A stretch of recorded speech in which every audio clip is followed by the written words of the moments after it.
یہ زمانہ قدیم کی بات ہے۔ ایک گاؤں تھا۔ وہاں کے لوگ بہت نیک اور اچھے تھے۔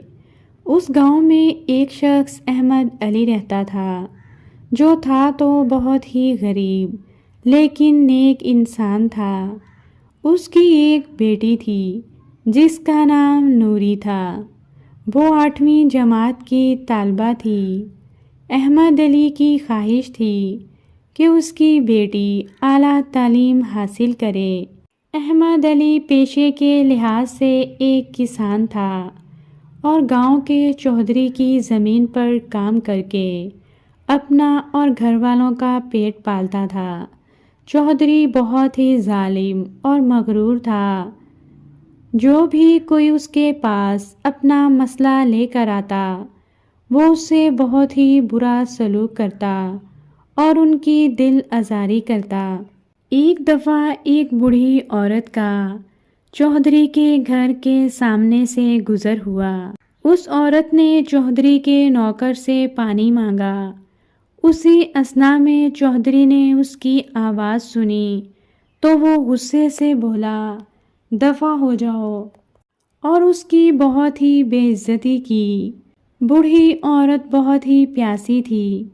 چودھری کا یہ رویہ دیکھ کر اسے بہت دکھ ہوا اور وہ آگے چل پڑی۔ قریب ہی کھیتوں میں احمد کام کر رہا تھا۔ بوڑھی عورت پیاس سے نڈال تھی۔ وہ ایک سایہ دار درخت کے نیچے کھڑی ہو گئی۔ احمد نے جب اس بوڑھی عورت کو دیکھا، احمد دوڑتا ہوا اس کے پاس آیا اور اسے پانی پلایا۔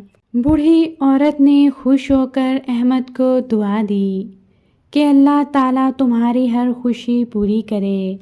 احمد علی نے کہا، آمین۔ کچھ دنوں کے بعد احمد علی نے خواب میں دیکھا کہ کھیت کے قریب ایک درخت ہے جس کے تنے کے نیچے ایک صندوق ہے۔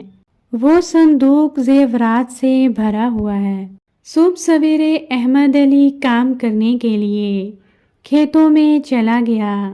جب وہ تھک گیا تو سانس لینے کے لیے ایک درخت کے نیچے بیٹھ گیا۔ اچانک ہی اسے سارا خواب یاد آیا۔ اس نے جلدی سے زمین کھودی تو وہاں ایک صندوق موجود تھا۔ احمد علی نے گھر آ کر جب صندوق کو کھولا تو اس میں زیورات اور سونے کے سکے تھے۔ احمد کی خوشی کی انتہا نہ رہی۔ احمد علی خوش تھا کہ اس کی نیکی کام آئی اور اب ان پیسوں کے ذریعے وہ اپنی بیٹی کو اعلیٰ تعلیم دلوا سکے گا۔ احمد علی کی بیوی نے احمد علی سے پوچھا، یہ آپ کو کہاں سے ملا؟ احمد علی نے اپنی بیوی کو ساری بات بتائی۔ جب بات گاؤں کے چودھری تک پہنچی تو اس نے اسی دن اللہ سے رو رو کر معافی مانگی اور وعدہ کیا کہ وہ ہمیشہ لوگوں کے کام آئے گا۔